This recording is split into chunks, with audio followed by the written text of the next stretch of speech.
قابل صد احترام علماء کرام، معزز مہمانان گرامی، قائدین تحریک منہاج القرآن، مکرم خواتین و حضرات، اور بالخصوص ہماری آج کی اس درس عرفان القرآن کی نشست میں لودھراں سے تشریف لائے ہوئے برادر مکرم حضرت علامہ نصیر احمد بابر صاحب، اللہ رب العزت کا لاکھ لاکھ شکر ہے کہ جس نے اپنی توفیق خاص اور حضور نبی اکرم صلی اللہ علیہ وآلہ وسلم کے نالین مبارک کے تصدق سے ہمیں درس عرفان القرآن کی اس بابرکت نشست میں حاضر ہونے کی سعادت عطا فرمائے۔ دعا ہے کہ اللہ رب العزت ہماری اس حاضری کو قبول فرمائے، اور میں دل کی اتھاہ گہرائیوں سے مبارکباد پیش کرتا ہوں تحریک منہاج القرآن جہانیہ کی تنظیم کے جملہ عہدیداران کو، منہاج القرآن یوتھ لیگ کے نوجوانوں کو، مستفوی اسٹوڈنٹس موومنٹ کے طلباء کو، منہاج القرآن ویمن لیگ کی بہنوں کو، اور ان تمام احباب کو جنہوں نے کسی بھی حوالے سے آج کی اس درس عرفان القرآن کی نشست کے انتظام و انصرام میں حصہ لیا۔ میں سب کو دل کی اتھاہ گہرائیوں سے مبارکباد بھی پیش کرتا ہوں، اور دعا گو ہوں کہ اللہ رب العزت آپ کی اس کاوش کو اپنی بارگاہ میں شرف قبولیت عطا فرمائے۔ پچھلے کچھ عرصہ سے ہمارا اس شہر جہانیہ میں ہونے والا درس قرآن ڈسٹرب ہے۔ وہ جو مستقل ایک ہمارا دن چلا کرتا تھا، شاید وہ دن بھی برقرار نہیں ہے، اور آنے والے جو مقررین ہیں وہ بھی ہر ماہ ہی بدل جاتا ہے۔ انشاءاللہ اگر اللہ نے چاہا تو آئندہ ماہ سے مستقل انشاءاللہ یہاں ایک اسکالر کو اپوائنٹ کیا جائے گا، دن بھی مقرر ہو جائے گا، اور انشاءاللہ پھر ایک ہی ڈیٹ پر یا ایک ہی دن پر ہر مہینے انشاءاللہ درس قرآن کی یہ نشست ہوگی، تاکہ آپ لوگوں کو یاد بھی رہے اور آپ اپنی مصروفیات کو اس کے مطابق ایڈجسٹ کرتے ہوئے بر وقت درس قرآن کی نشست میں تشریف لا سکیں۔ آج کے اس درس قرآن کے موضوع کے طور پر جو ہمارے جہانیہ کی تنظیم کے ناظم ہیں، انہوں نے فون پر مجھے آج ہی بتایا ہے کہ آج کی اس درس قرآن کی نشست کا عنوان اور موضوع جو انہوں نے منتخب کیا ہے وہ ہے انسانی مقصد تخلیق، کہ اللہ رب العزت نے انسان کو کس مقصد کے لیے پیدا کیا ہے۔ اہم سبجیکٹ ہے، اور میں سمجھتا ہوں کہ ایسے موضوعات پر گفتگو یقیناً ہونی چاہیے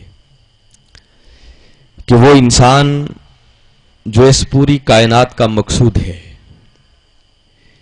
جس انسان کو اللہ رب العزت نے خود اپنے ہاتھوں سے بنایا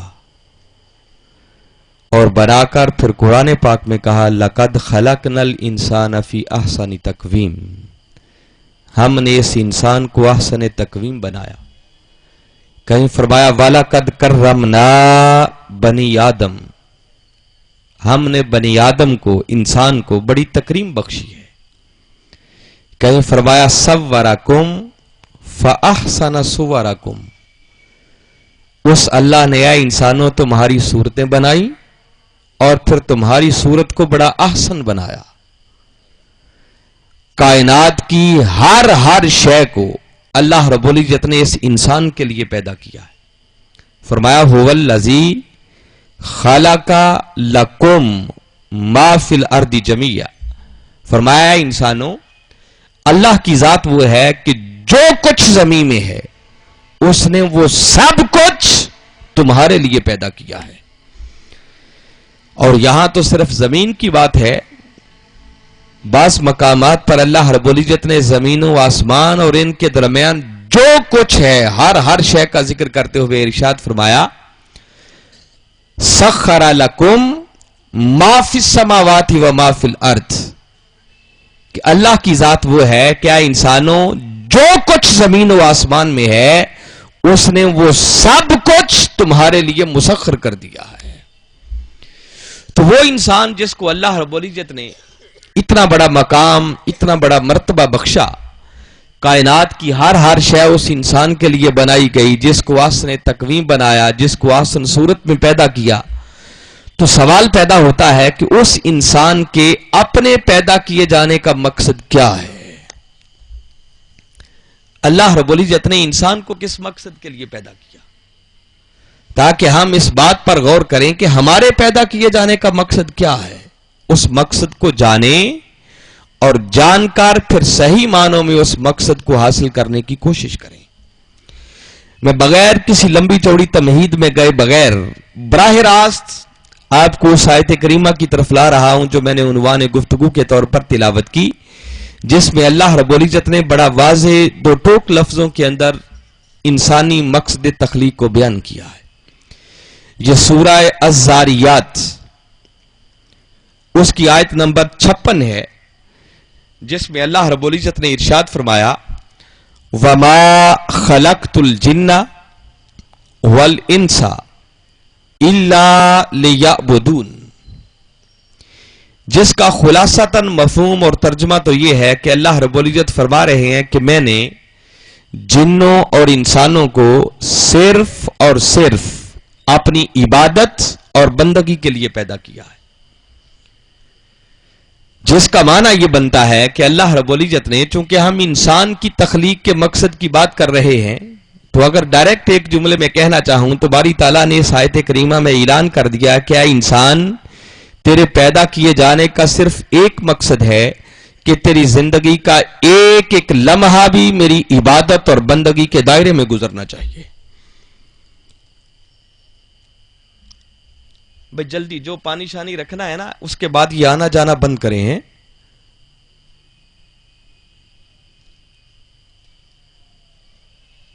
یہاں سٹیج کی طرف اب کوئی موومنٹ نہیں ہونی چاہیے، اور حافظ صاحب آپ کو بھی اگر کوئی پریشانی ہے تو آپ بھی پیچھے جا کے لوگوں کا ویلکم کریں، آپ کی نظر پیچھے نہیں جانی چاہیے، آپ آگے بیٹھے ہیں تو آپ کا دھیان میری طرف ہونا چاہیے، متوجہ رہیں تاکہ ایک ماحول درس قرآن کا برقرار رہے۔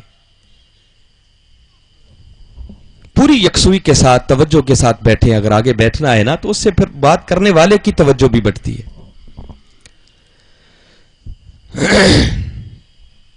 تو میں عرض یہ کر رہا تھا کہ اللہ رب العزت نے اس آیت کریمہ میں بیان یہ کیا ہے کہ میں نے جنوں اور انسانوں کو صرف اور صرف اپنی عبادت اور بندگی کے لیے پیدا کیا ہے۔ تو انسان کے پیدا کیے جانے کا مقصد بیان کرتے ہوئے گویا اللہ رب العزت نے اعلان کر دیا کہ اے انسان، تیرے پیدا کیے جانے کا صرف ایک مقصد ہے، اور وہ یہ کہ تو صحیح معنوں میں میرا بندہ بن کر رہے، میری عبدیت کے دائرے میں رہے۔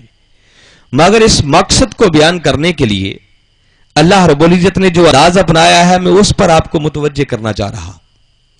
اگر یہی بیان کرنا تھا کہ میں نے انسان کو اپنی عبادت کے لیے پیدا کیا ہے، تو اس کے لیے ایک مثبت طریقہ بھی تھا۔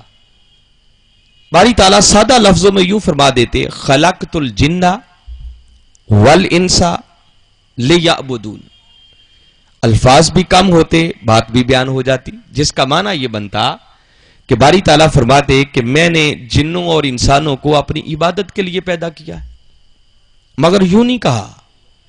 اگر آپ الفاظ پر غور کریں تو پہلے پیدا کیے جانے کی نفی کی ہے، فرمایا ما خلقت الجن والانس، میں نے جنوں اور انسانوں کو پیدا نہیں کیا، پیدا کرنے کی نفی کی، اور پھر اس کے بعد فرمایا الا لیعبدون، ہاں اگر پیدا کیا ہے تو اپنی عبادت اور بندگی کے لیے پیدا کیا ہے۔ جملے کو لمبا کیا ہے، پہلے نفی ہے پھر اس بات ہے۔ حالانکہ قرآن پاک کا طریقہ یہ ہے کہ قرآن اپنی بات کو لمبا نہیں کرتا، قرآن نے قیامت تک آنے والے معاملات پر روشنی ڈالنی ہے، تو قرآن کی کوشش یہ ہوگی کہ قرآن کم سے کم لفظوں میں اپنی بات کو مکمل کرے، مگر یہاں باری تعالیٰ نے بات کو مختصر کرنے کی بجائے بات کو لمبا کیا۔ حکمت کیا تھی؟ یہ قرآن پاک کا ایک اسلوب ہے کہ قرآن جب بھی کسی بات کی اہمیت کو واضح کرنا چاہے تو پہلے ہر چیز کی نفی کرتا ہے، اور پھر جس کی اہمیت بیان کرنا مقصود ہو اس کا اس بات لایا جاتا ہے۔ اس کی سینکڑوں مثالیں قرآن پاک کے اندر آپ کو مل جائیں گی۔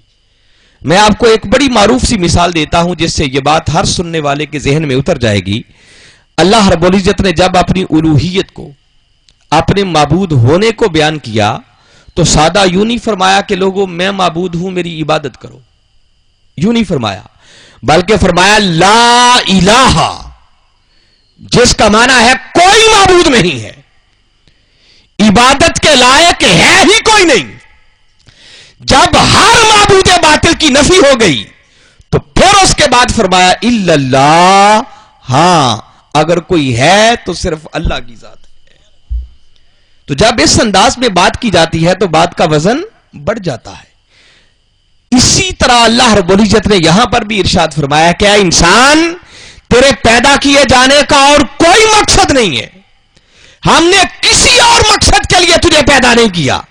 الا لیعبدون، ہاں اگر تیرے پیدا کیے جانے کا کوئی مقصد ہے تو صرف ایک کہ تیری زندگی کا ایک ایک لمحہ بھی میری عبادت اور بندگی کے دائرے میں گزرنا چاہیے. اور بندگی صرف یہ نہیں ہے کہ کوئی شخص یہ سمجھے کہ بس دن میں 5 وقت کی نماز ادا کر لی تو بندگی کا حق ادا ہو گیا، کوئی سمجھے سال میں 1 مہینے کے روزے رکھ لیے تو بندگی کا حق ادا ہو گیا، کوئی سمجھے زندگی میں 1 آدھ بار کوئی حج اور عمرہ کر لیا تو بندگی کا حق ادا ہو گیا. فرمایا نہیں، بندگی کا حق تب ادا ہوگا، تیرے پیدا کیے جانے کا مقصد تب پورا ہوگا جب تیری زندگی کا ہر لمحہ میری عبادت اور بندگی کے دائرے میں گزرنا شروع ہو جائے. فرمایا جب تک یہ کیفیت نہیں بنتی تب تک تیری زندگی کا مقصود اور پیدا کیے جانے کا مقصود پورا نہیں ہو سکتا ہے.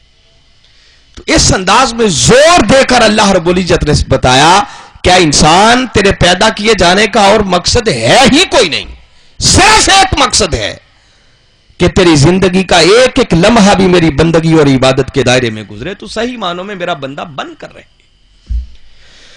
مگر یہاں چند جملے جو شروع میں عرض کرنا چاہ رہا ہوں، صرف ایک آدھ پہلو، چونکہ دامن وقت میں اتنی گنجائش بھی نہیں، ابھی تھوڑی دیر بعد عشاء کی اذانیں ہونا شروع ہو جائیں گی، تو ہمیں ایک محدود وقت کے اندر رہتے ہوئے اپنی بات کو اختتام تک بھی لانا ہے. مگر تاہم پھر بھی انسانی مقصد تخلیق کی اس اہمیت کو آپ کے سامنے رکھنے کے لیے ایک بات کی طرف متوجہ کرنا چاہ رہا ہوں، تاکہ آپ کو یہ اندازہ ہو سکے کہ جس مقصد کے لیے انسان کو پیدا کیا ہے وہ مقصد کوئی چھوٹا مقصد نہیں ہے.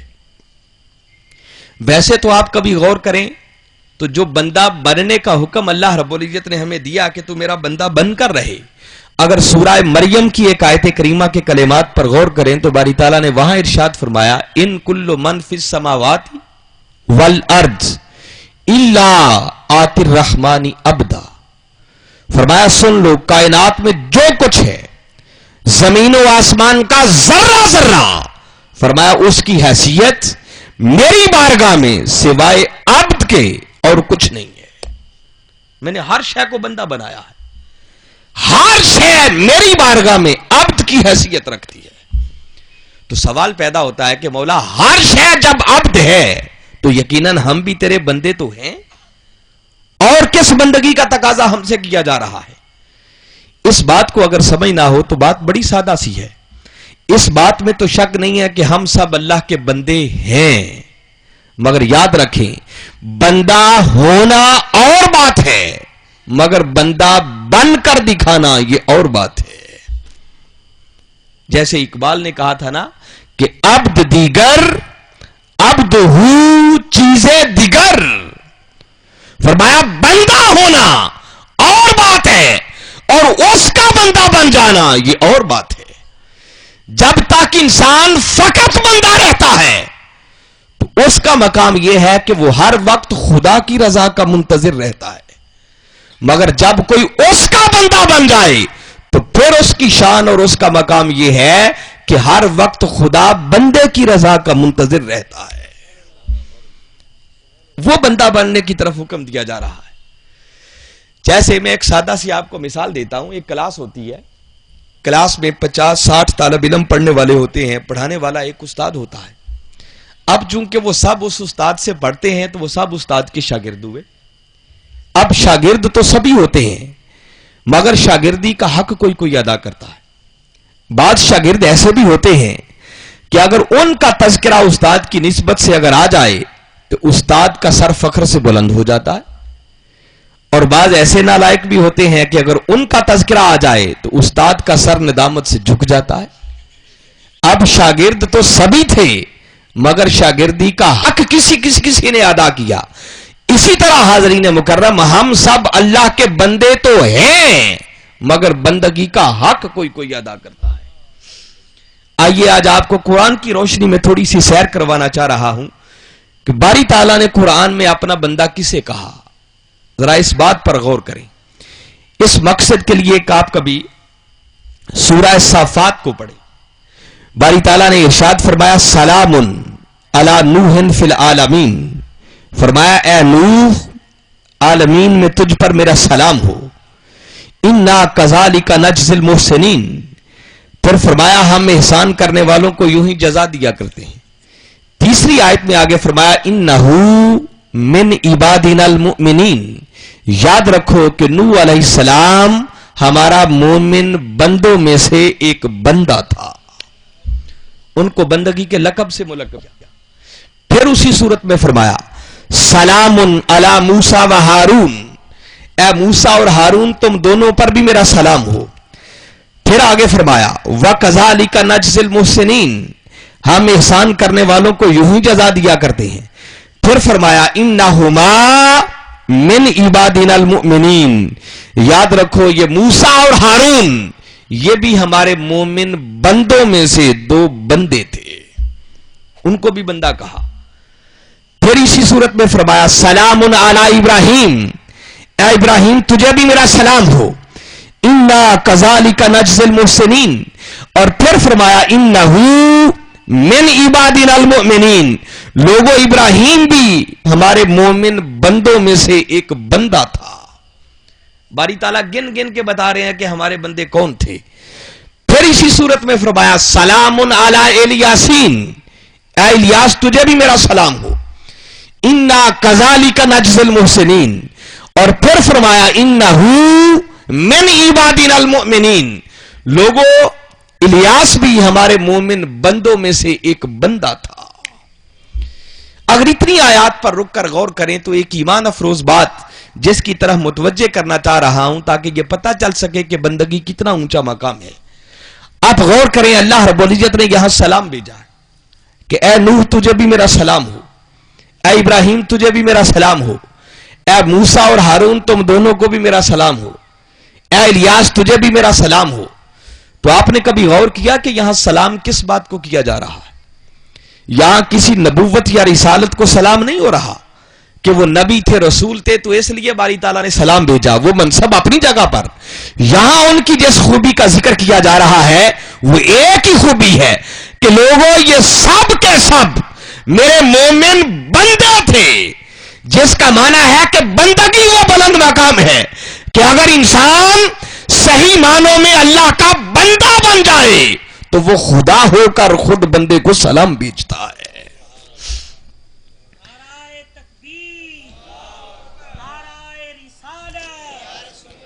تو جس مقصد کے لیے انسان کو پیدا کیا ہے وہ مقصد کوئی چھوٹا مقصد نہیں ہے۔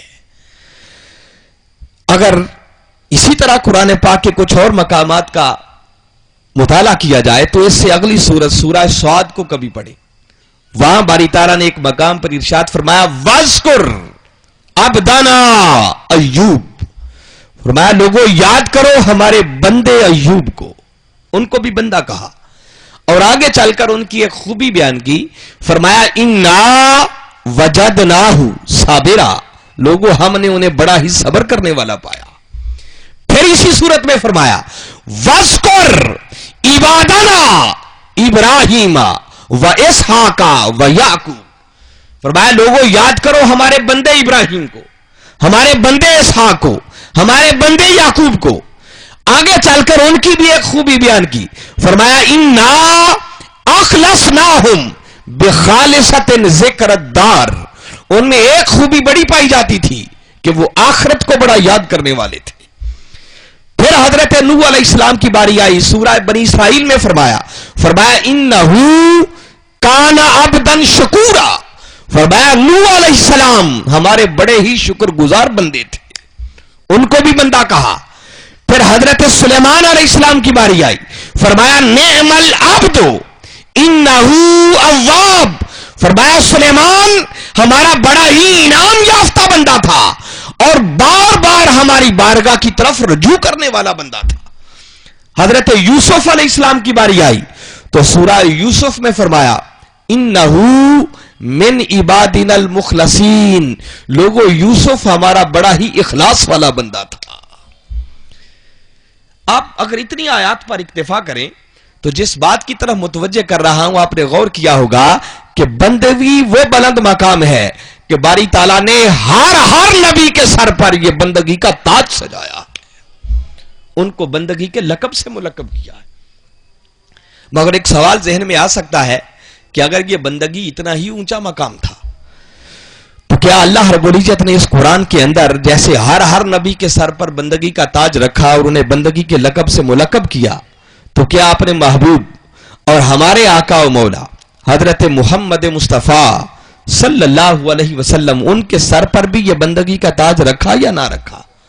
جب اس زاویہ نگاہ سے قرآن کا مطالعہ کریں تو قرآن سب سے پہلے سورہ بقرہ میں یوں گویا ہوتا ہے. فرمایا وَإِن كُنتُمْ فِي رَيْبٍ مِّمَّا نَزَّلْنَا عَلَىٰ عَبْدِنَا. لوگوں اگر تمہیں شک ہے اس میں جو کچھ ہم نے نازل کیا اپنے بندے پر، تو اپنے محبوب کو بندگی کے لقب سے ملقب کیا. جب معراج پر بلایا تو فرمایا سبحان الذی اسرا بعبدہ لیلا. فرمایا پاک ہے وہ ذات جو لے گئی اپنے بندے کو معراج پر، پھر بندگی کا لقب عطا کیا. جب قرآن نازل کیا تو سورہ کہف کی پہلی آیت میں فرمایا الحمدللہ الذی انزل الکتاب علی عبدہ ولم یجعل لہ عوجا. فرمایا سب تعریفیں اس اللہ کے لیے ہیں جس نے نازل کی کتاب اپنے بندے پر.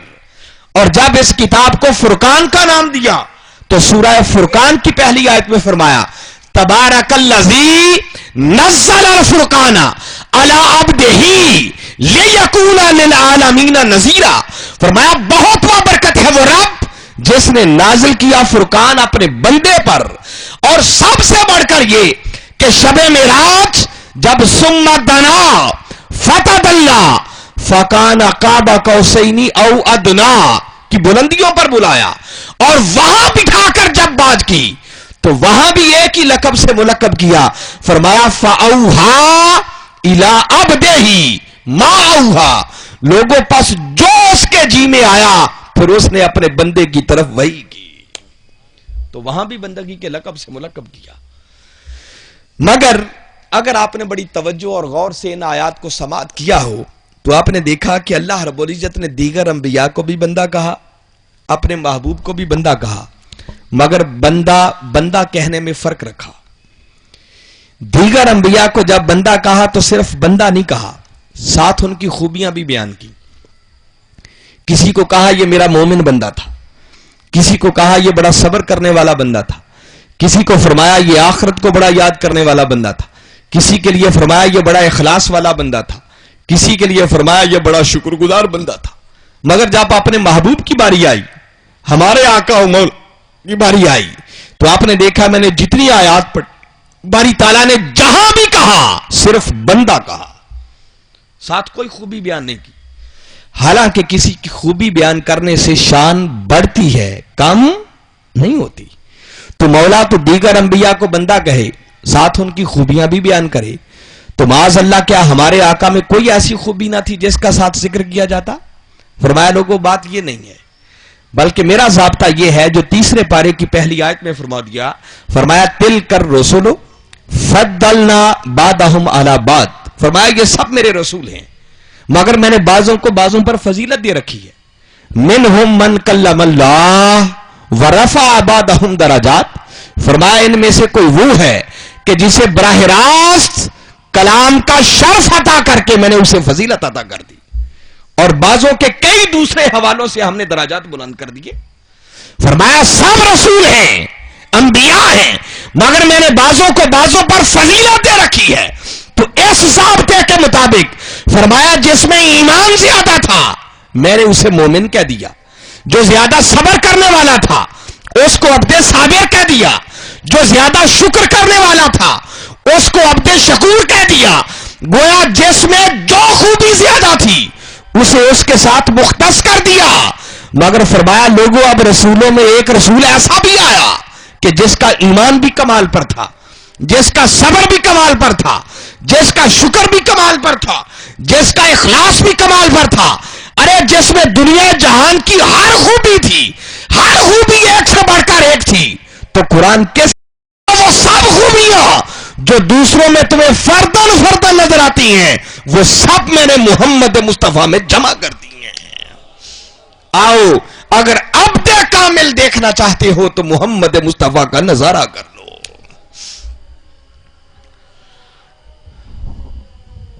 ایک اذان سن لیتے ہیں، پھر اس کے بعد تھوڑی دیر کے لیے گفتگو جاری رکھیں گے.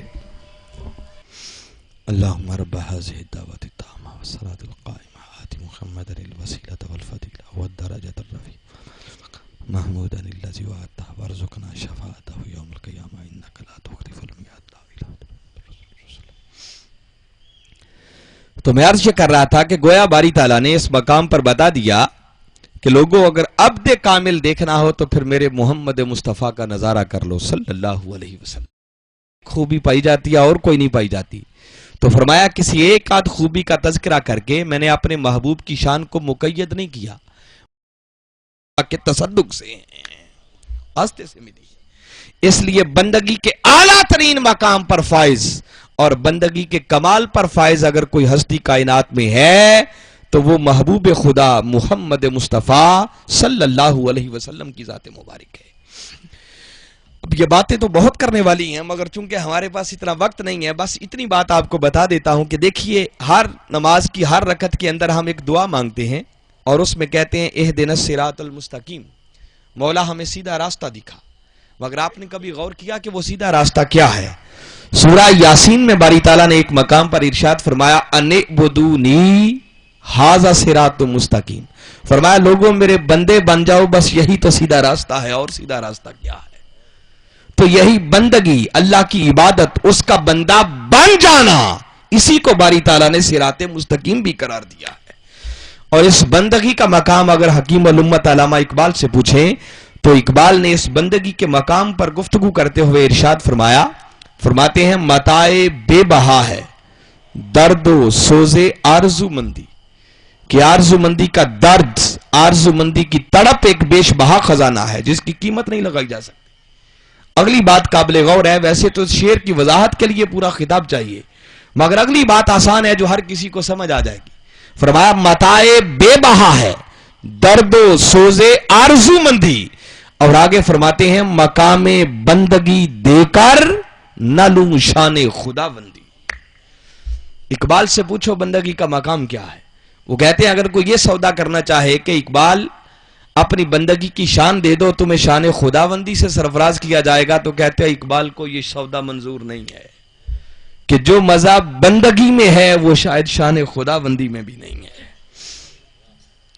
اگر اتنی باتوں پر اکتفا کر لیں تو کم از کم یہ بات سمجھ آ گئی کہ بندگی کوئی معمولی مقام نہیں ہے جس مقصد کے لیے انسان کو پیدا کیا.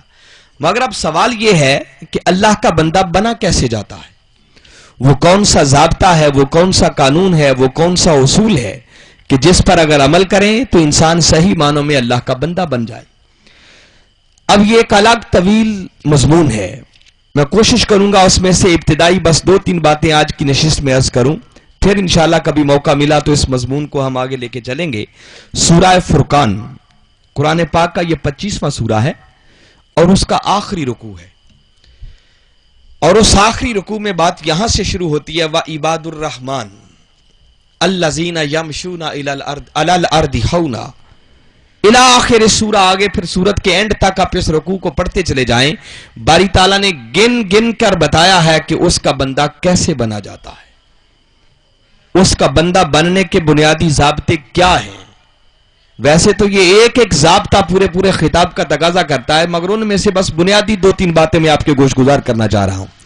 باری تعالیٰ نے ارشاد فرمایا وَعِبَادُ الرَّحْمَنِ الذین یمشون علی الارض ہونا، فرمایا رحمان کے بندے، اللہ کے بندے وہ ہیں جن کی پہلی خوبی یہ ہے کہ جب وہ اس کی زمین پر چلتے ہیں تو اکڑ کر نہیں چلتے بلکہ عاجزی اور انکساری کے ساتھ چلتے ہیں۔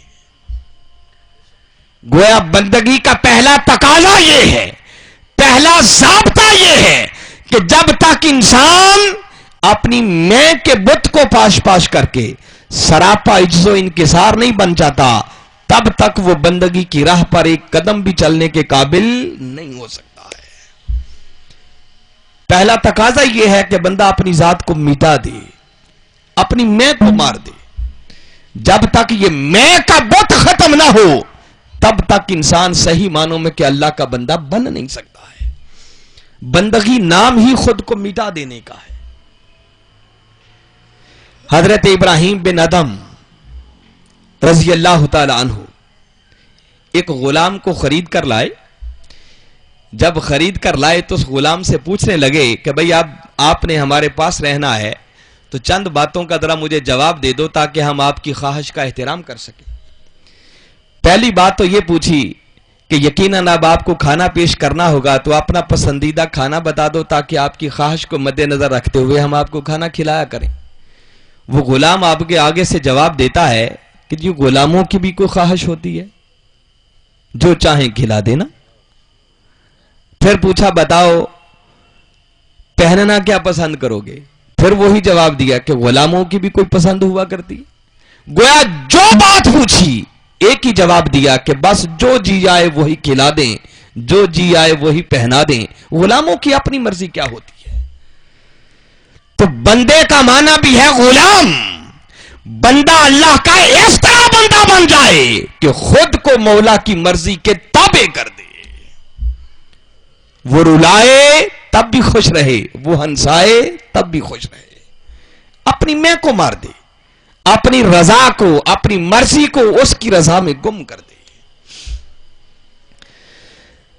اور اگر انسان بس یہ ایک خوبی اپنے اندر پیدا کر لے تو یاد رکھیں جو انسان خود کو مٹاتا چلا جاتا ہے اللہ اسے اتنا ہی بلند سے بلند تر کرتا چلا جاتا ہے۔ تاجدار کائنات صلی اللہ علیہ وسلم کا فرمان ہے، فرمایا من تواضع للہ رفعہ اللہ، فرمایا جو اللہ کے لیے جتنا جھکتا چلا جاتا ہے اللہ اسے اتنا ہی بلند سے بلند کرتا چلا جاتا ہے۔ بلندیاں خود بڑا بننے سے نہیں ملتی، بلندی اس بات کے اندر ہے کہ بندہ خود کو مٹا دے۔ جو خود بڑا بننا چاہے اس کو راندہ درگاہ بنا دیا جاتا ہے۔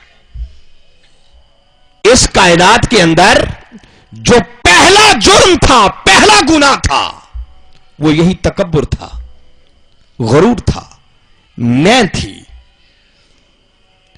اور جس نے وہ تکبر کیا اللہ نے ہمیشہ ہمیشہ کے لیے اس کو اپنی رحمت سے محروم کر دیا، اس کو لعنتی بنا دیا، راندہ درگاہ بنا دیا۔ اور وہ بد وقت شیطان تھا، ابلیس تھا۔ جب اللہ رب العزت نے حکم دیا تھا کہ اس آدم کے سامنے سر مسجود ہو جاؤ، سب نے سجدہ کیا مگر ابلیس نے نہیں کیا۔ ابا واستکبر وکان من الکافرین، اس نے انکار کیا، غرور کیا، تکبر کیا، سجدہ کرنے سے انکاری ہو گیا۔ جب پوچھا کہ سجدہ کیوں نہیں کیا تو وہی تکبر ہے، اندر میں ہے۔ وہ کہتا ہے کہ آدم کو تو نے مٹی سے پیدا کیا ہے، مجھے آگ سے پیدا کیا ہے، آگ مٹی سے بہتر ہوتی ہے تو میں بہتر ہو کر کم تر کو سجدہ کیوں کروں؟ بس یہ تکبر اور غرور کرنے کی دیر تھی، اللہ رب العزت نے ہمیشہ کے لیے اپنی رحمت سے محروم کر دیا۔ اور آدم علیہ السلام ان سے بھی ایک بھول ہوئی تھی، انکار شیطان نے بھی کیا۔ آدم علیہ السلام کو بھی اللہ رب العزت نے جب جنت میں بھیجا تھا تو ایک حکم دیا تھا، لا تقربا ہذہ الشجرہ فتکونا من الظالمین۔ اے آدم و حوا علیہ السلام جنت میں بھیج رہا ہوں مگر دیکھو یہ درخت ہے، اس درخت کے قریب بھی مت جانا۔ بھول ہو گئی، قریب چلے گئے، اس کا پھل کھا لیا۔ اب ادھر بھی بھول ہے، نافرمانی ہے، اور بظاہر دیکھیں تو آدم علیہ السلام نے بھی کی تو اللہ کی نافرمانی ہے نا، اللہ نے منع کیا تھا نہیں جانا، چلے گئے، درخت کا پھل بھی کھا لیا۔ مگر فرق یہ ہے کہ وہ اکڑ گیا، اور آدم علیہ السلام سے جب پوچھا آدم کیوں ایسا ہوا تو سادہ سی ایک ہی بات کی, ہاتھ جوڑ دی, عرض کی ربنا ظلمنا انفسنا, اپنی میں کو مار دیا. مولا بس اپنی جان پر ظلم کر بیٹھے ہیں, بھول ہو گئی, کوئی صفائی پیش نہیں کی. حالانکہ قرآن پاک کے اندر کئی صفائیاں بھی موجود ہیں جو باری تعالیٰ نے خود ذکر کیا کہ اسی بدبخت شیطان نے اس مولا کی قسمیں کھا کھا کر آدم علیہ السلام کے دل کے اندر یہ بات ڈال دی تھی کہ آدم اگر اس درخت کا پھل کھا لو گے تو کبھی اس مولا کی قربت سے دور نہیں ہو سکو گے, ہمیشہ کے لیے قربت مل جائے گی. اور آدم علیہ السلام نے پھل کھایا بھی تھا تو اس مولا کی محبت اور عشق میں جا کر کھایا تھا, مگر اپنی کوئی صفائی پیش نہیں کی. بس اتنا عرض کیا مولا جانوں پر ظلم کر بیٹھے ہیں, بھول ہو گئی, غلطی ہو گئی, معاف فرما دے. اگر تو نے معاف نہ کیا تو ہم خسارہ پانے والوں میں سے ہو جائیں گے. اور مولا نے کرم یہ کیا, خود جھک گئے, میں کے بت کو پاش پاش کر دیا. اللہ رب العزت نے ان کے سر پر نبوت کا تاج سجا دیا اور خود قرآن پاک میں ان کی صفائی دے دی. فرمایا خبردار کوئی میرے آدم کی طرف انگشت اعتراض بلند نہ کرے کہ معاذ اللہ آدم نے کو میری نافرمانی کی. فرمایا کوئی نافرمانی نہیں کی, بس وہ بھول گیا تھا, ہماری محبت کی خاطر یہ ایسا ہو گیا تھا.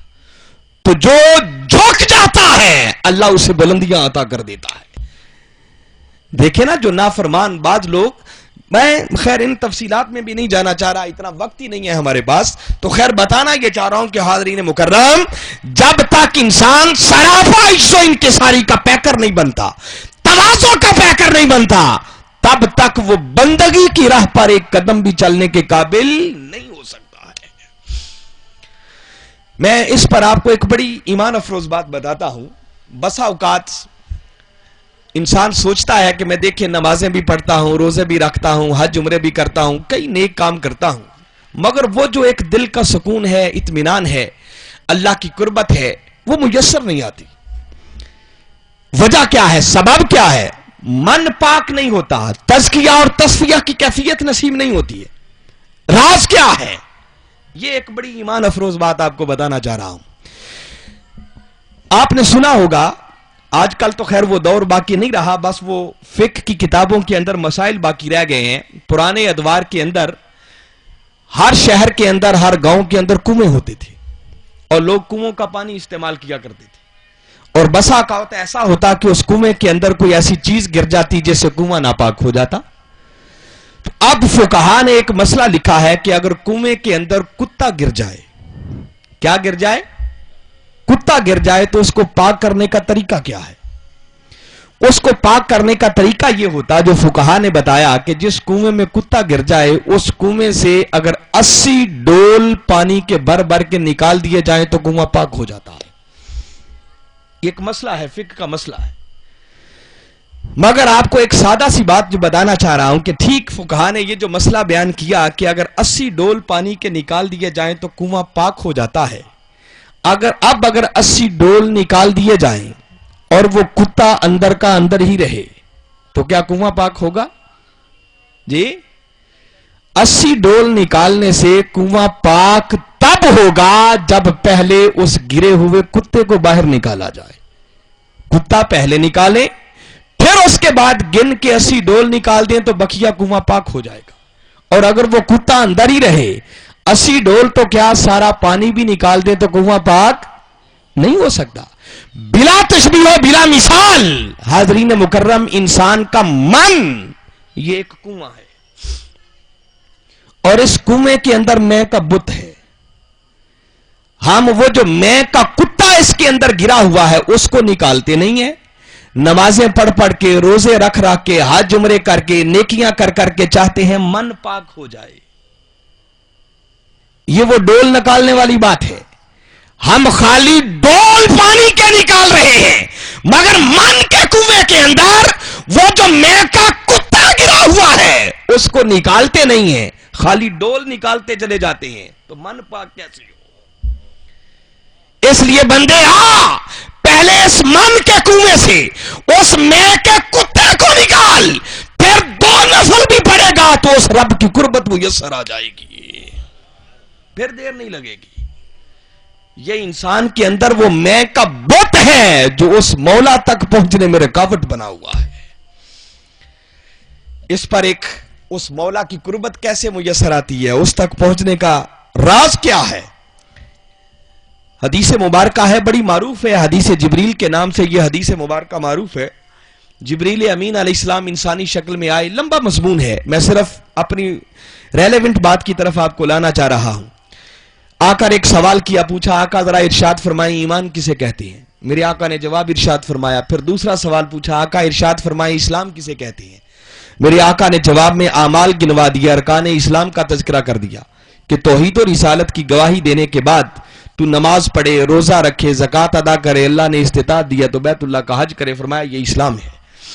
دو سوالوں کے بعد تیسرا سوال اس نے کیا, اخبرنی عن الاحسان یا رسول اللہ صلی اللہ علیہ وسلم, آقا آپ ذرا ارشاد فرمائیں احسان کسے کہتے ہیں؟ میرے آقا نے فرمایا الاحسان ان تعبد اللہ کأنک تراہ فإن لم تکن تراہ فإنہ یراک. فرمایا بندے احسان یہ ہے کہ جب تو اللہ کی عبادت کرے تو تیری کیفیت یہ ہو کہ جیسے اس کے مکھڑے کو اپنے آنکھوں سے تک رہا ہے, اس کے حسن مطلق کا نظارہ اپنی آنکھوں سے کر رہا ہے. فَإِن لَمْ تَكُنْ تَرَاهُ فَإِنَّهُ يَرَاكَ. پس بندے اگر تو اسے نہ دیکھ سکے تو کم از کم یہ یقین ضرور ہونا چاہیے کہ پھر تیرا رب تجھے دیکھ رہا ہے. فرمایا بندگی کا راز یہ ہے, بندگی کا کمال یہ ہے, عبادت احسان کے مقام پر تب پہنچتی ہے کہ جب تو اللہ کے حضور عبادت کے لیے جائے تو تیری کیفیت یہ ہو کہ جیسے اس کے حسن مطلق کو تو اپنی آنکھوں سے تک رہا ہے.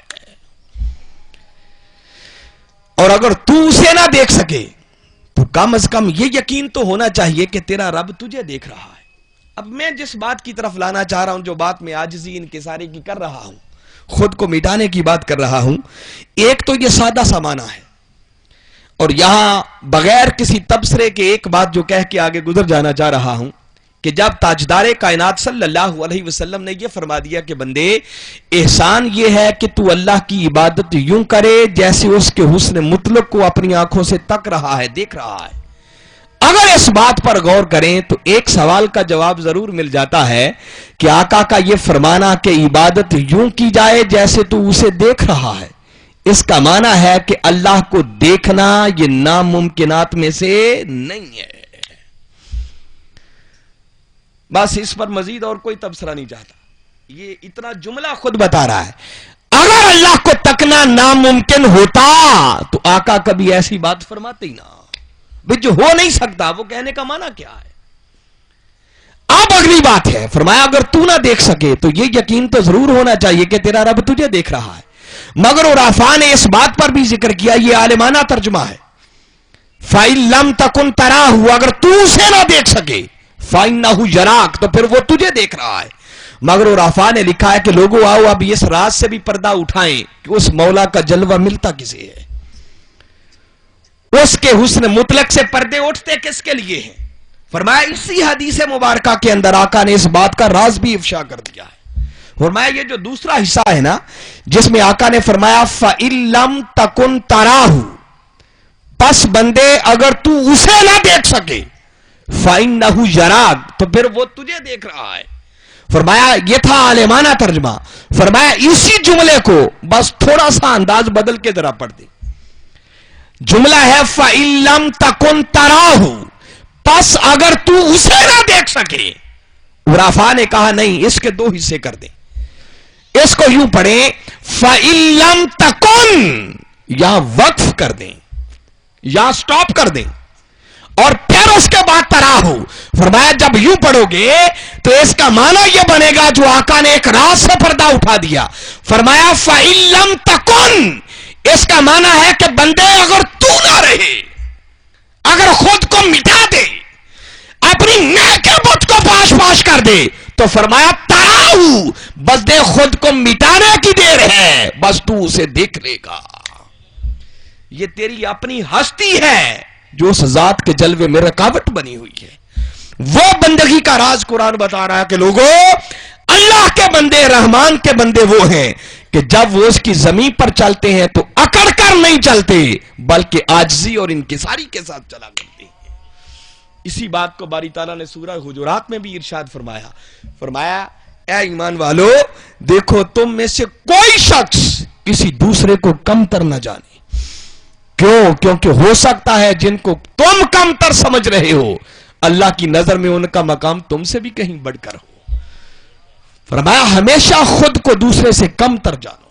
پھر عورتوں کے لیے بالخصوص فرمایا وَلَا نِسَاءٌ مِّن نِسَاءٍ، کوئی عورت کسی دوسری عورت کو کمتر نہ جانے.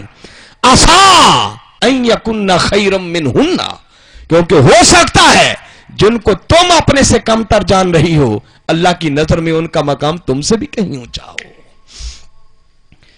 تو بندگی کا پہلا راز یہ ہے کہ انسان خود کو مٹا دے، اپنی میں کے بت کو پاش پاش کر دے. جب تک اس فنا کے مرحلے سے نہیں گزرتا تب تک بندے کو کبھی بقا نصیب نہیں ہو سکتی. اور فرمایا جب میں کا بت پاش پاش ہو جائے تو پھر اس کی پہچان یہ ہے وَإِذَا خَاطَبَهُمُ الْجَاهِلُونَ قَالُوا سَلَامًا. فرمایا دوسری خوبی یہ ہے کہ جب جاہل لوگ کبھی ان سے مخاطب ہو تو میرے بندوں کا دستور یہ ہے کہ وہ ان سے الجھتے نہیں بلکہ انہیں سلام کہہ کے گزر جاتے ہیں. ہم ذرا اپنے احوال پر نظر دوڑا لیں، ہم بھی اللہ کا بندہ ہونے کے دعوے دار ہیں. ہمارا حال یہ ہے کہ ہم اینٹ کا جواب پتھر سے دیتے ہیں. کوئی ایک گالی دے جب تک 10 نہ سنا لے ہمیں چین ہی نہیں آتا. مگر باری تعالیٰ فرما رہے ہیں وَإِذَا خَاطَبَهُمُ الْجَاهِلُونَ قَالُوا سَلَامًا. فرمایا جب جاہل لوگ ان سے مخاطب ہوں کو کڑوی کسیلی بات کہہ دیں غصے میں نہیں آتے، دامن بچا کر سلام کہہ کے سلامتی کی دعا کر کے گزر جاتے ہیں. یہ ہے خود کو مٹا دینا. اور یہ سیکھنا ہو تو کبھی تاجدار کائنات صلی اللہ علیہ وسلم سے سیکھیں. طائف کی وادی میں جا رہے ہیں، ظالموں نے پتھر مار مار کر جس میں اقدس لہو لہان کر دیا، آوازیں کسی جا رہی ہیں. اللہ نے یہاں تک پیغام بھیج کر پوچھا کہ پیارے اگر چاہے تو ان بدبختوں پر یہ پہاڑ گرا کر ان کو نیست و نابود نہ کر دیا جائے. قربان جائے آقا کی اس شان پر. عرض کی مولا تو نے مجھے رحمت بنا کر بھیجا ہے، زحمت بنا کر نہیں بھیجا ہے. یہ پہچانتے نہیں ہیں، انہیں ہدایت عطا کر کے مجھے پہچان سکے ان کے بھلے کی بات کر رہا ہوں. آپ گالیاں دینے والوں کو بھی دعائیں دیا کرتے تھے. جان کا دشمن آ جاتا جب کہیں پناہ نہ ملتی تو اس کا آخری سہارا بھی اگر ہوتا تو وہ بھی دہلیز محمد مصطفیٰ صلی اللہ علیہ وسلم ہوا کرتی.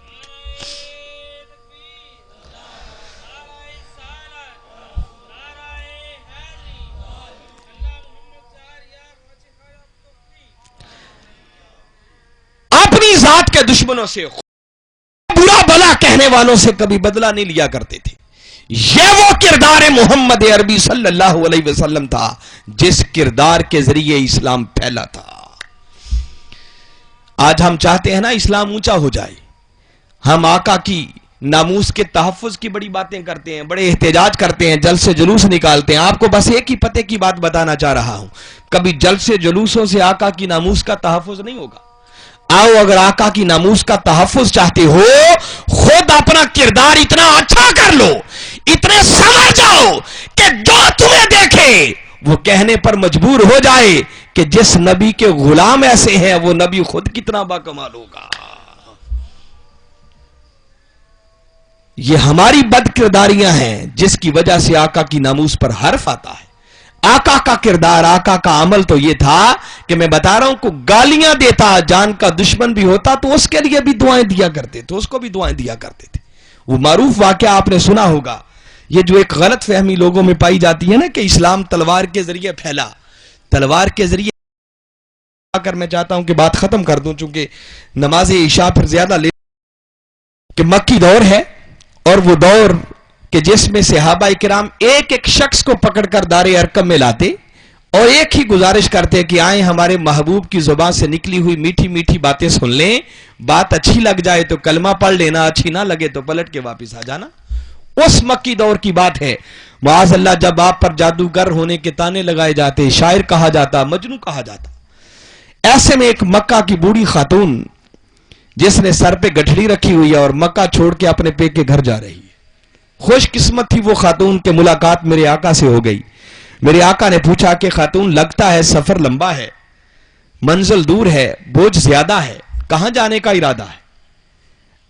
کہنے لگی کہ نوجوان سنا ہے کہ شہر مکہ میں معاذ اللہ استغفر اللہ کوئی محمد نامی جادوگر آ گیا ہے، جو کوئی اس کے پاس جاتا ہے اپنے باپ دادا کا دین چھوڑ کر اسی کا کلمہ پڑھنا شروع کر دیتا ہے، اور میں اپنے باپ دادا کا دین بچانے کے لیے مکہ چھوڑ کے اپنے پے کے گھر جا رہی ہوں۔ اب میں کردار بتا رہا ہوں۔ وَإِذَا خَاطَبَهُمُ الْجَاهِلُونَ قَالُوا سَلَامًا، الجھتے نہیں ہیں، دامن بچا کے گزر جاتے ہیں، ہو سکے تو ان کی بھی سلامتی چاہتے ہیں۔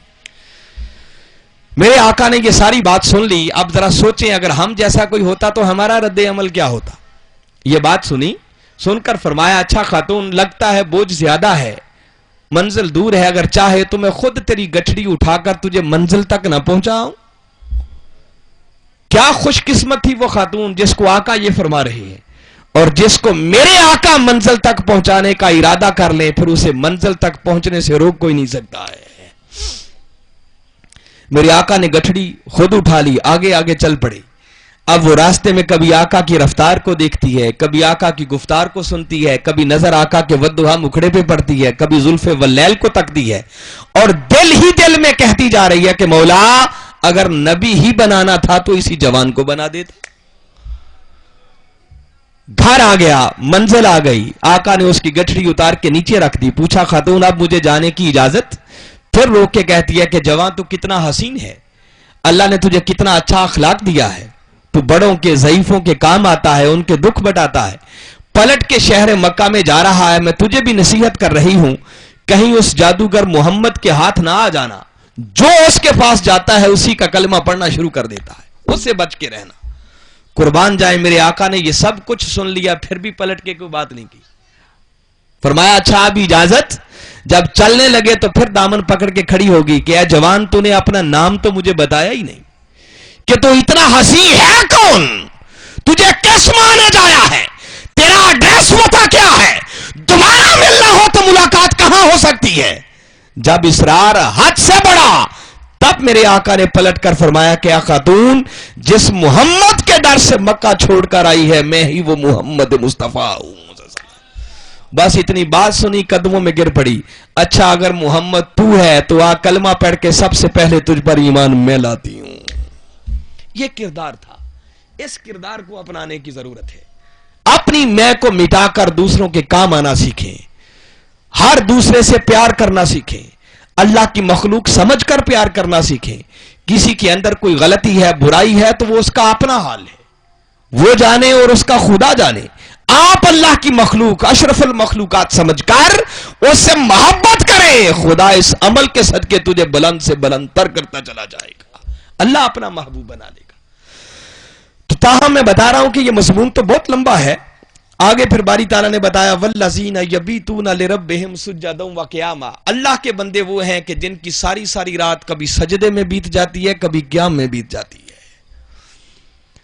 پوچھئے سیدہ کائنات فاطمہ الزہرا رضی اللہ تعالیٰ عنہ کا حال کہ سردیوں کی طویل راتیں ہوتی، اپنے مولا کے حضور جب عبادت کے لیے حاضر ہوتی تو ایک ہی سجدہ اتنا لمبا ہوتا کہ مؤذن صبح فجر کی اذان کہہ دیتا۔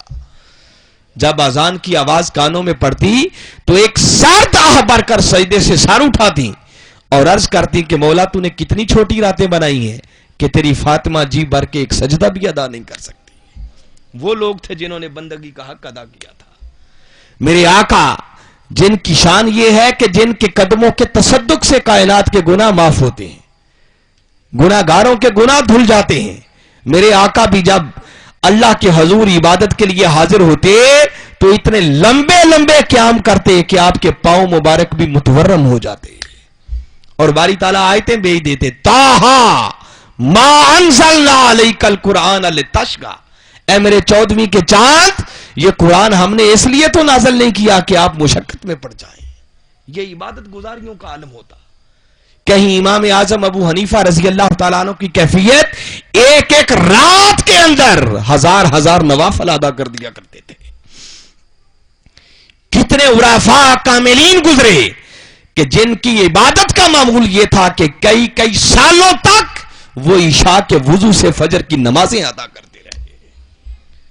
وہ جب قرآن یہ کہہ رہا ہے کہ وَالَّذِينَ يَبِيتُونَ لِرَبِّهِمْ سُجَّدًا وَقِيَامًا، ایسے بھی ہوتے ہیں کہ جن کی ساری ساری رات کبھی سجدے میں بیت جاتی ہے، کبھی قیام میں بیت جاتی ہے، تو ایسے لوگ کیوں نہیں ہوں گے؟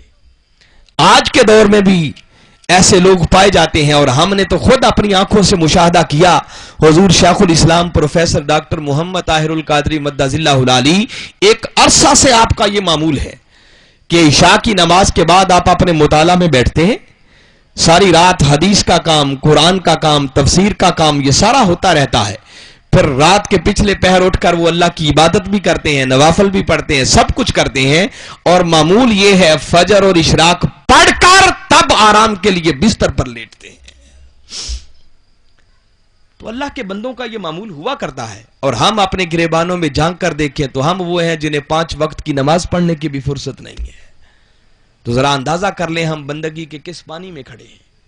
4 رکعتیں بھی پڑھنا پڑ جائیں عصر کی تو وہ بھی مشکل ہو جاتی ہیں کہ کب سلام پھرے تو دوڑ کے مسجد سے باہر نکل جائیں، مگر کہاں وہ اللہ کے بندے کہ جن کی ساری راتیں، قرآن کہتا ہے تتجافا جنوبہم عن المضاجع، وہ لوگ کہ جن کے پہلو بستروں سے جدا رہتے ہیں۔ الذین یذکرون اللہ قیاما وقعودا وعلی جنوبہم، فرمایا وہ اٹھتے بیٹھتے چلتے پھرتے پہلوؤں کے بل لیٹے ہر وقت اپنے محبوب کا ذکر کرتے رہتے۔ اور پھر آگے فرمایا والذین یقولون ربنا اصرف عنا عذاب جہنم، فرمایا اللہ کے بندے وہ ہیں ادھر عبادت گزاریوں کا یہ عالم، اور اپنی عبادتوں پر پھر اتراتے نہیں ہیں، گھمنڈ نہیں کرتے، پھر بے خوف نہیں ہو جاتے، ڈر نہیں ہو جاتے کہ بڑی عبادتیں کر لیں اب جنت تو ہمارا حق بن گیا۔ فرمایا اس کے باوجود ان کا حال یہ ہے کہ وہ ہر وقت جہنم کے عذاب سے پناہ مانگتے رہتے ہیں، خدا سے ڈرتے رہتے ہیں، میری بارگاہ میں دعا کرتے رہتے ہیں کہ مولا تو ہی ہے جو اس جہنم کے عذاب سے ہمیں بچا لے گا۔ امام اعظم ابو حنیفہ جن کی عبادت گزاریوں کا میں عالم بتا رہا ہوں، سارا دن علم کی تبلیغ میں مصروف رہتے، لوگوں کو علم کی خیرات بانٹتے، شاہانہ لباس پہنا ہوتا، مسند پہ بیٹھے ہوتے، بڑے بڑے علماء، طلباء، فضلاء، پتہ نہیں کہاں سے لوگ علم کے لیے آتے۔ جب رات ہوتی تو آپ کی ایک شاگرد بیان کرتے ہیں کہ میں نے ایک دن سوچا کہ سارا دن تو ان کا اس حال میں گزرتا ہے، ذرا آج دیکھوں تو صحیح امام اعظم کی رات کس حال میں بسر ہوتی ہے۔ کہتے میں کوفہ کی مسجد میں چھپ کر ایک طرف بیٹھ گیا کہ ذرا دیکھوں آج ان کی رات کیسے بسر ہوتی ہے۔ امام اعظم ابو حنیفہ رضی اللہ تعالیٰ عنہ نے عشاء کی نماز با جماعت ادا کی، پلٹ کے گھر گئے، تھوڑی دیر کے بعد وہ شاہانہ لباس بدلا اور ایک بوریے کا بستر تن پر زیب تن کر کے ایک عاجزانہ لباس پہن کر دوبارہ اللہ کی بارگاہ میں مسجد میں حاضر ہو گئے، اور ساری رات ایک کونے میں کھڑے ہو کر آنسوؤں کے ساتھ رو رو کے کبھی نوافل پڑھتے، کبھی شب بیداریاں، کبھی سجدے ہوتے، کبھی قیام ہوتے، اور کونے میں کھڑے ہو کر اپنی داڑھی پکڑ کر رو کر کیفیت میں، رونے کی کیفیت میں عرض کر دے کہ مولا اگر قیامت والے دن ابو حنیفہ بخشا گیا تو بڑے تعجب کی بات ہوگی، مولا تو ابو حنیفہ کی سفید داڑھی پر کرم کر دینا، اس کے صدقے بخش دینا۔ یہ کیفیات ہوتی۔ ہمارے آقا خود دن میں 100 مرتبہ استغفار کیا کرتے تھے۔ ایک نوجوان کا واقعہ ہے کہ جس نوجوان کے تقوی کا عالم یہ تھا، اسرار الاولیاء کے اندر اس واقعے کو نقل کیا گیا، کہتے اس نوجوان کے تقوی کا، پرہیزگاری کا، عبادت گزاری کا عالم یہ تھا کہ دن بھی مولا کی عبادت میں گزرتا اور رات بھی اس کی عبادت میں گزارتا، دن کو روزہ رکھتا، جب گلیوں میں چلتا تب بھی خدا کے خوف سے ڈر رہا ہوتا۔ ایک دن بس اپنی والدہ کے پاس بیٹھا ہے، عرض کرنے لگا کہ امی جان نہ جانے کب آخری وقت آ جائے، آج آپ سے 3 وعدے لینا چاہ رہا ہوں۔ والدہ فرمانے لگیں کہ بیٹے بتا کیا وعدہ لینا چاہتا ہے؟ عرض کرنے لگا کہ امی جان پہلا وعدہ تو یہ کرو کہ جب میری روح پرواز کر جائے تو میرے گلے میں رسا ڈال لینا اور گھر کے چاروں طرف گھسیٹنا اور لوگوں کو بتانا کہ دیکھو جو رب کا نافرمان ہوتا ہے اس کا یہ حال کیا جاتا ہے، تاکہ لوگ عبرت حاصل کریں۔ یہ ایک رخ تھا۔ پھر عرض کرنے لگے کہ امی جان جب میرا جنازہ لوگ لے کر چلنے لگیں تو انہیں تاکید کرنا کہ رات کی تاریکی میں لے کر جائیں، کہیں کوئی انگلی اٹھا کر یہ نہ کہہ دے کہ یہ رب کا نافرمان جا رہا ہے۔ اور تیسرا کام یہ کرنا کہ جب لوگ مجھے قبر میں چھوڑ کر آ جائیں تو میرے پاس تو کوئی ایسا عمل نہیں ہوگا جس کے صدقے کو میری نجات ہو سکے، فرشتے آ جائیں گے عذاب دینے والے، تو میری والدہ ہے قبر پر کھڑی رہنا, شاید میری ماں کے قدموں کا حیا کر کے فرشتے مجھے معاف کر دیں اور چھوڑ کے چلے جائیں. یہ خوف کا عالم. بس یہ باتیں ہو رہی تھی کہ نوجوان کی روح پرواز کر گئی. اب اس کی والدہ نے وعدے کے مطابق پہلا کام کرنے کے لیے جب اس کے گلے میں رسا ڈالنے کے لیے ہاتھ آگے بڑھائے, ہاتھ پہ غیب سے آواز آئی کہ عورت رک جا, کیا تو نہیں جانتی یہ تو ہمارا بڑا ہی محبوب بندہ تھا.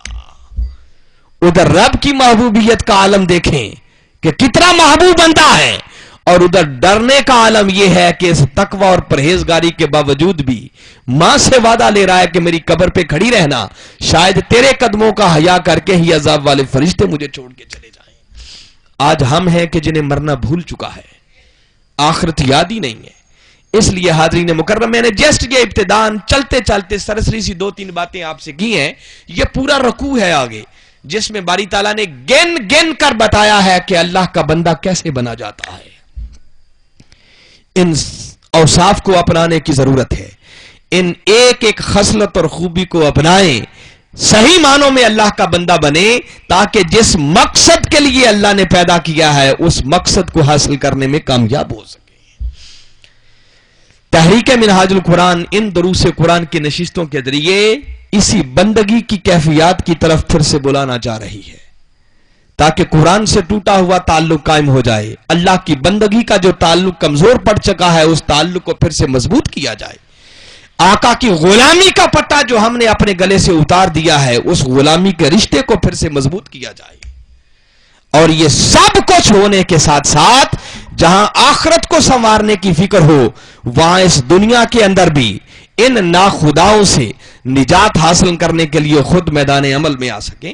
آگے اسی رکوع کے اندر آپ پڑھیں گے تو باری تعالیٰ نے یہ باتیں بھی بیان کی ہیں کہ میرے بندے وہ ہیں کہ جو نہ حق کسی کو قتل نہیں کرتے, مگر جب حق کی بات آ جائے تو پھر اپنا سب کچھ لٹانا بھی جانتے ہیں.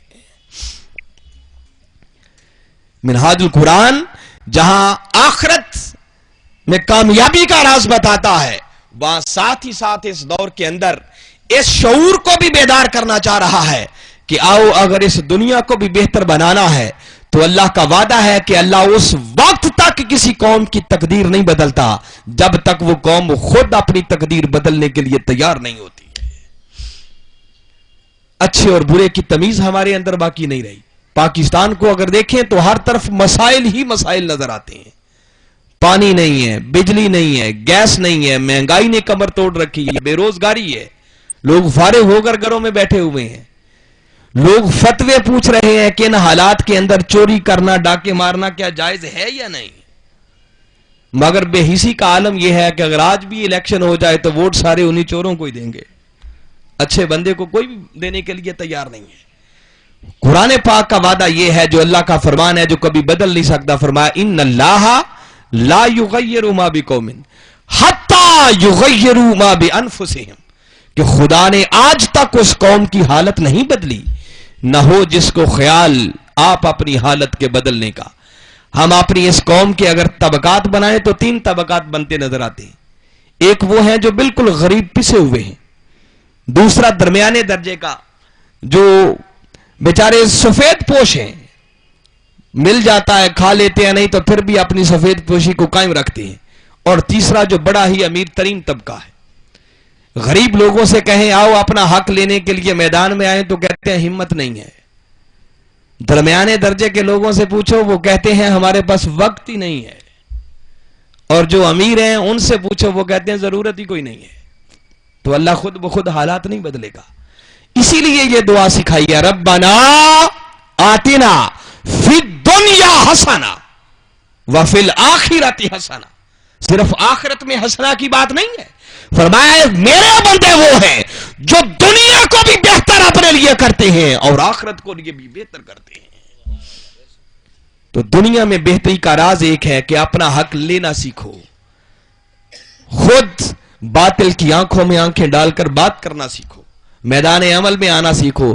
خود بخود جھولی میں حق کوئی نہیں ڈالتا ہے.